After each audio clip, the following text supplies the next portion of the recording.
돈 내놔! 2,000원 년아! 여러분, 좋아요, 구독 먼저 부탁드려요.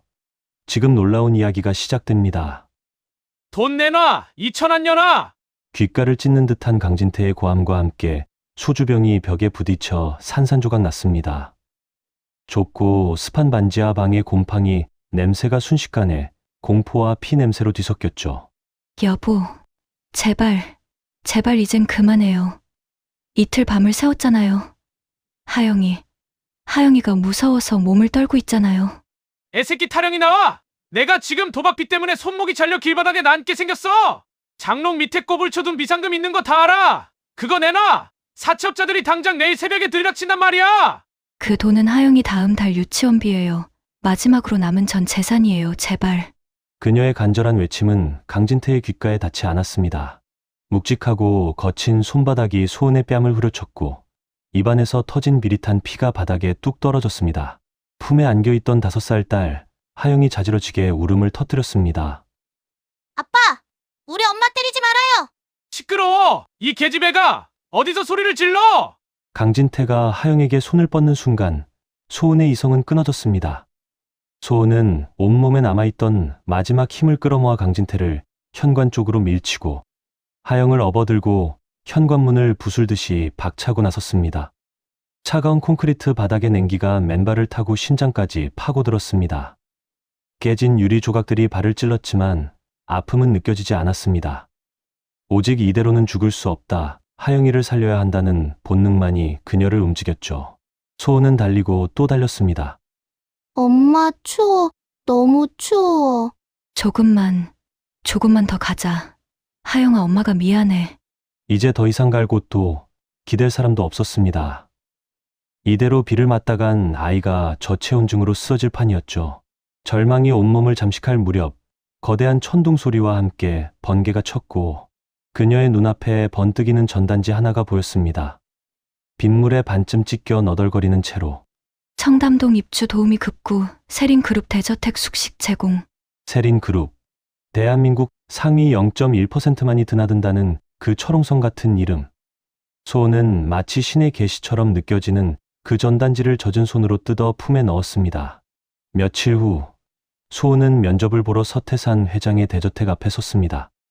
폭우를 맞은 흔적을 지울 수 없는 초라한 행색이었습니다. 신분증부터 보여주세요. 이런 분이 저희 댁 도우미로 오신 적은 없는데.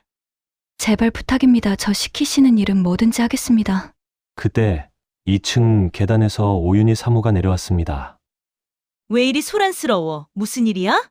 그녀는 마치 순백의 대리석상 같았습니다. 창백한 피부와 생기 없는 눈빛, 얇게 담은 입술. 그녀는 소은의 품에 안긴 하영을 보고 혐오감을 드러냈습니다. 구 실장, 내가 아이 딸린 사람은 안 된다고 분명히 말했지? 당장 내보내. 시끄러워.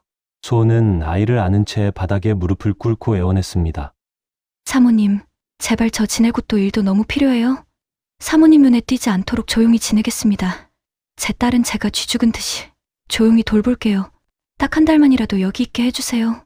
제 딸이 며칠 동안 굶고 있어요. 시키는 일은 뭐든지 다 하겠습니다. 제 딸 밥만 굶기지 않게 제가 잘할게요. 제발 여기서 지낼 수 있게 해주세요. 부탁드립니다.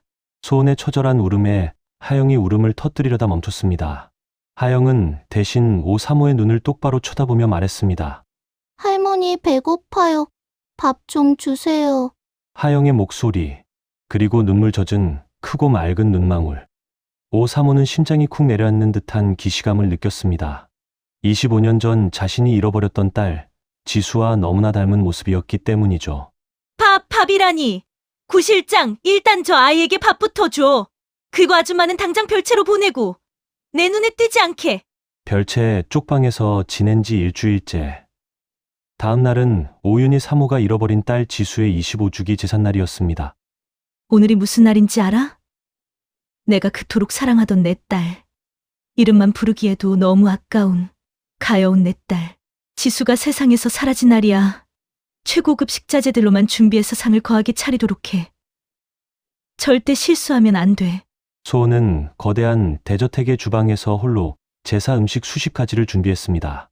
찜, 전, 나물 그리고 마지막으로 잡채를 만들 때였습니다. 평소 요리책을 보지 않으면 헷갈리던 잡채인데 오늘은 신기하게도 손이 저절로 움직였습니다. 간장을 조금 더 넣고 시금치 대신 부추를 듬뿍 넣었습니다. 마치 누군가 손을 조종하는 것처럼. 아니, 이 맛은 부추를 넣은 잡채구나. 뭐지? 우연일까? 사실 그 레시피는 오사모가 25년 전 시금치를 싫어하던 딸 지수를 위한 비법으로 부추를 넣어주던 가족만의 레시피였습니다. 오사모는 부추를 넣은 잡채에 심하게 동요하며 거실 장식장으로 향했습니다. 어린 딸 아이를 잃은 죄책감이 오사모의 심장을 파고들었습니다. 아줌마, 이 액자 좀 받쳐들어. 무거워서 혼자 못 들겠네. 액자 속에는 생전의 딸 지수가 있었습니다. 그리고 그 아이가 입고 있는 옷은 하얀색 명주 천에 노란 실로 수놓은 국화 문양이었습니다. 소은은 액자를 놓치고 말았습니다. 그리고 바닥에 떨어진 액자 속 사진을 보고 말았죠. 저 옷이, 저게 왜, 여기 있어요? 아줌마, 어디 감히 내 딸 사진에 손을 대. 내가 우리 지수 돌잔치 때 직접 수놓아 입힌 옷이야. 이 세상에 단 한 벌뿐인 옷이라고. 소은은 알 수 있었습니다.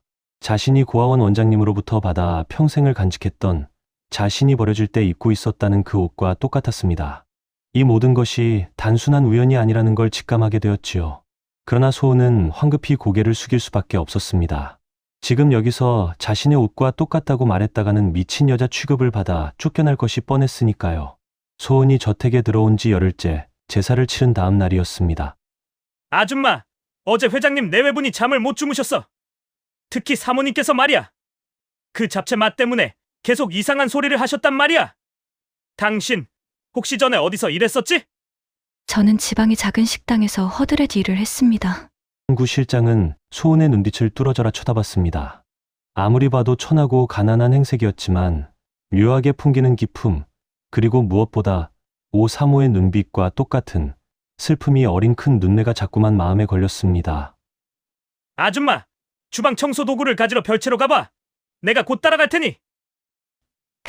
네, 소은이 별채로 떠나자마자 구 실장은 소은과 하영이 지내고 있는 낡은 쪽방 문을 따고 들어갔습니다. 바닥에 삐걱거리는 마루 틈새를 뒤지던 구 실장은 낡은 장롱 밑바닥이 부자연스럽게 들떠 있는 것을 발견했습니다. 그는 힘껏 마루장을 들어 올렸습니다. 그 속에는 검은 비닐봉지에 쌓인 낡은 옷이 있었습니다. 조심스럽게 꺼낸 옷. 누렇게 바래고 사갔지만 재질은 분명 고급 명주천이었습니다. 그리고 옷깃과 소매 끝에는 노란 실로 정교하게 수놓인 국화 문양이 보였습니다.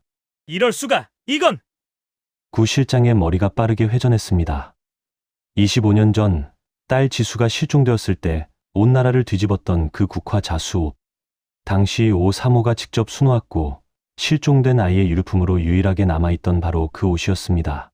당시 회장님은 이 옷을 찾기 위해 현상금까지 걸었었죠. 이 옷이 왜 여기에? 분명 이 집 지수 아가씨가 실종될 때 입고 있던 옷과 똑같아. 아니, 어쩌면 그 옷일지도 몰라. 만약 이 여자가 지수가 맞다면 모든 유산은 이 여자에게 가겠지. 그리고 회장님이 나에게 약속했던 보상은 물거품이 될 거야. 내가 횡령했던 금액까지 다 들통날 테고. 공포와 탐욕이 구 실장의 눈빛에서 교차했습니다. 그는 재빨리 옷을 품에 감싸 안고 별채를 나와 자신의 방으로 뛰어갔습니다. 안 돼! 절대로 안 돼! 이 사실이 회장님 귀에 들어가기 전에 내가 먼저 이 여자를 이 집에서 영원히 추방시켜야 해. 그래, 가장 확실하고 더러운 누명을 씌워야지. 구 실장은 즉시 오사모의 드레스룸으로 향했습니다. 그의 손에는 이미 소은을 나락으로 떨어뜨릴 비열한 계획이 완성되어 있었습니다. 며칠 뒤 구 실장, 내 루비 브로치가 없어졌어. 한소은, 나와. 내년이 훔쳐갔지? 소은은 영문도 모른 채 구 실장의 손에 끌려갔습니다. 거실 바닥에는 그녀의 가방이 뒤집혀 있었고 그 속에서 루비 브로치가 굴러나왔습니다. 이게 무슨 추태인가? 마침 이른 퇴근을 한 서태산 회장이 이 상황을 지켜보고 있었습니다. 아니에요. 전 맹세코 손댄 적 없어요. 그럼 아줌마 가방에서 왜 내 루비 브로치가 나오는 거야? 은혜를 이런 식으로 갚아? 그러게요, 사모님. 감히 사모님의 물건에 손을 대다니. 그때였습니다. 문 열어! 여기에 한소은이 숨은 거 다 알아! 내 마누라 내놔! 구 실장이 비웃으며 대문을 열었습니다. 술 냄새와 악취가 진동하는 강진태가 거실로 들이닥쳤습니다. 여기 있었네! 이 쥐새끼 같은 년! 회장님, 이 여자가 누군지는 아시오? 2년 내 돈 훔쳐서 도망친 꽃뱀이요. 여기도 도둑질하다 걸렸구만. 이건 또 무슨 말인가? 저것들 다 내보내! 당장 내 집에서 끌어내! 당장! 강진태는 짐승처럼 소은의 멱살을 잡아 질질 끌고 나갔습니다. 어린 딸 하영은 울부짖었고 소은은 아니에요. 나는 외마디 비명조차 지를 수 없을 만큼 눈물이 쏟아졌습니다. 강진태가 힘껏 잡아당긴 소은의 낡은 티셔츠가 왼쪽 어깨부터 가슴팍까지 찢겨나갔습니다. 그 순간 거실의 화려한 샹들리에 조명 아래 소은의 왼쪽 어깨뼈 부근에 있는 선명하고 주름진 붉은 화상 흉터가 번쩍였습니다. 자, 잠깐! 멈춰! 당장 멈춰 말이야! 오 사모는 계단에서 굴러떨어지듯 소은에게 달려갔습니다. 그녀는 떨리는 손으로 소은의 찢어진 옷자락을 걷어냈습니다. 저 흉터는 인삼차야! 내가 실수로 우리 지수에게 뜨거운 인삼차를 쏟아서 생긴 상처랑 똑같아! 혹시 지수? 여보, 뭐라고? 아니, 저 상처는 맞아! 우리 지수야! 우리 지수라고! 한소은은 그저 하염없이 눈물만 흘립니다. 다음날 새벽 7시 유전자 분석팀의 결과가 도착했습니다. 서 회장은 떨리는 손으로 봉투를 뜯었습니다. 친자 관계가 성립합니다. 일치율 99.999%. 우리 딸 지수가 맞구나. 내 딸 지수가 맞았어. 엄마, 아빠. 한소은은 그제서야 아빠, 엄마를 애타게 불러봅니다. 25년 만의 말이죠. 유전자 검사 결과가 도착한 다음 날 아침, 서태산 회장의 얼굴에는 더 이상 슬픔이나 고통이 없었습니다. 오직 강철 같은 분노와 차디찬 이성만이 지배하고 있었죠. 그의 곁에는 오열하다 탈진한 오사모와 회장의 품에 안긴 채 울음을 그친 한소은, 아니 서지수가 있었습니다. 구 실장, 당장 이리 와! 회장님, 저는 정말 모르는 일입니다. 저 여자가 저를 음해하려고. 닥쳐! 내 놈이 벌인 짓은 짐승보다 못하다. 경호원! 구 실장의 방을 압수수색해! 단 한 치의 공간도 남기지 마! 불과 5분 후, 한 경호원이 손에 무언가를 들고 뛰어왔습니다. 비단 보자기에 쌓인 누렇게 바랜 낡은 옷이었습니다. 회장님, 구 실장 침대 매트리스 밑에서 이것이 나왔습니다. 이 옷! 여보! 이건 내가 직접 수놓은 지수의 국화 자수 옷이야! 옷은 낡았지만 오사모가 평생을 품에 안고 그리워했던 그 국화 문양은 선명했습니다. 오사모는 낡은 옷과 지수를 부둥켜 안고 통곡했습니다. 내 딸의 옷이야! 구 실장, 내가 이걸 왜 가지고 있어? 구 실장이 우지수를 해친 거야? 구 실장, 내가 이 옷을 가지고 있었다는 건 무슨 뜻이지? 내 놈이 25년 전 내 딸의 실종에 관련이 있다는 뜻인가? 아닙니다. 회장님, 저는 어제 처음 봤습니다. 저는 그저 루비 브로치 도난이 이상해서. 그 순간 한지수가 침착하게 입을 열었습니다. 그녀는 더 이상 숨어 지내던 한소은이 아닌 서지수였습니다. 구 실장님, 제가 고아원에 버려질 때 이 옷을 입고 있었던 것을 어떻게 아셨죠? 어떻게 알고 제 옷을 당신이 가지고 있는 건가요? 당신은 이 옷이 제가 살아있는 유일한 생존 증거임을 아셨던 거군요. 구 실장의 안색은 완전히 잿빛이 되었습니다. 저는 그냥 우연히. 그리고 루비 브로치 말입니다. 제가 도둑으로 몰려 끌려나가기 직전 당신은 제 가방을 뒤집었습니다. 그때 브로치가 나왔죠. 하지만 저는 그 가방을 며칠 동안 열어보지도 않았어요. 그렇다면 브로치를 제 가방, 그것도 안감이 뜯어진 가방 속 가장 은밀한 곳에 숨길 수 있는 사람은 과연 누굴까요? 제가 없는 틈을 타 별채 쪽방에 침입할 수 있는 사람은 오직 당신뿐입니다. 먼저 구 실장이 서 회장 앞에 무릎 꿇었습니다. 회장님, 잘못했습니다. 제가 회장님께 충성한 세월이 얼만데 한 번만 용서해 주십시오. 네 이놈! 넌 내 딸의 유일한 생존 증거인 국화 자수 옷을 훔쳤고 내 아내의 루비 브로치를 훔쳐 내 딸에게 도둑 누명을 씌웠어. 게다가 나의 재산까지 탐내려 했고 이건 내가 지난 5년간 회사 자금에서 횡령한 내역이다. 금액은 37억 4천만 원. 이 모든 것이 유산 상속을 방해하기 위한 구 실장의 탐욕에서 비롯된 비열한 계략이었음이 만천하에 드러나는 순간이었습니다. 경호원! 당장 금융감독원에 보고해! 구 실장 소유의 모든 부동산, 주식, 계좌는 자금 세탁 및 횡령 혐의로 즉시 동결 및 압류 조치한다. 그리고 경찰에 넘겨! 죄목은 횡령, 증거인멸, 그리고 내 딸을 향한 명백한 무고죄다. 법정 최고 형량을 받게 해주지. 안 돼! 제가 어떻게 모은 돈인데요? 회장님, 저 좀 살려주세요. 구 실장은 경호원들에게 끌려나가며 절규했지만 서 회장은 눈 하나 깜빡하지 않았습니다. 그의 눈에는 탐욕으로 인해 모든 것을 잃은 비참한 최용환이 비쳤습니다. 다음은 강진태의 차례였습니다. 같은 날 그는 비굴하게 웃으며 서 회장에게 아부하려 했습니다. 장인어른, 제가 이 여자를 데리고 고생을 많이 했습니다. 사위가 고생했으니 보상을 해주십시오. 저희 셋이 행복하게 자랬습니다. 사위, 내 놈의 더러운 입으로 감히 내 딸을 입에 올려? 내 놈이 내 딸에게 저질 죄는 가족을 향한 폭력이라. 내 놈이 내 딸을 때린 횟수, 내 손녀 하영이를 학대한 횟수 하나도 빠짐없이 갚아야지. 서 회장은 강진태가 빌린 사채 계약서를 그의 얼굴에 던졌습니다. 내 놈이 진 사채 빚 4억 5천만 원 내가 전부 샀다. 이제부터 내 채권자는 나다. 뭐라고요? 장인어른! 누가 내 놈의 장인어른이야? 경호원! 당장 내 변호사 팀에게 이 서류를 넘겨 강진태를 상대로 상습 폭행 및 아동학대에 의한 이혼 소송과 사채 상환 소송을 동시에 진행해. 빚은 한 푼도 탕감해주지 마. 이자까지 철저히 계산해서 감옥에서 노역을 갚게 해. 서 회장은 냉정하게 선고했습니다. 내 놈의 상습 폭력 기록과 하영에 대한 아동학대 기록은 이미 검찰에 송치됐다. 내 놈은 최하 징역 12년을 선고받을 것이다. 그리고 내 놈이 출소하는 날 내 손녀 하영이와 내 딸을 더 이상 볼 수 없도록 접근 금지 명령서를 보내게야. 내 놈은 평생 내 딸과 내 손녀를 볼 수 없다. 지수야! 나 좀 살려줘! 나 당신 남편이잖아! 그 순간 조용히 복도에 서 있던 서지수가 걸어 나왔습니다. 그녀는 강진태를 싸늘하게 내려다보았습니다. 당신은 단 한순간도 내 남편인 적이 없었어. 내 전부인 내 딸과 나에게 평생 지울 수 없는 지옥의 상처를 준 악마일 뿐이야. 다시는 내 이름과 내 딸의 이름을 그 더러운 입에 올리지 마. 한지수의 차가운 목소리에 강진태는 오열했습니다. 경호원들이 강진태를 끌고 나갔고 서 회장은 그제야 깊은 한숨을 쉬며 딸을 안았습니다. 지수야, 이제 정말 끝났다. 너는 한소은이 아니라 서지수야. 내 딸 서지수. 그동안 얼마나 고생 많았니?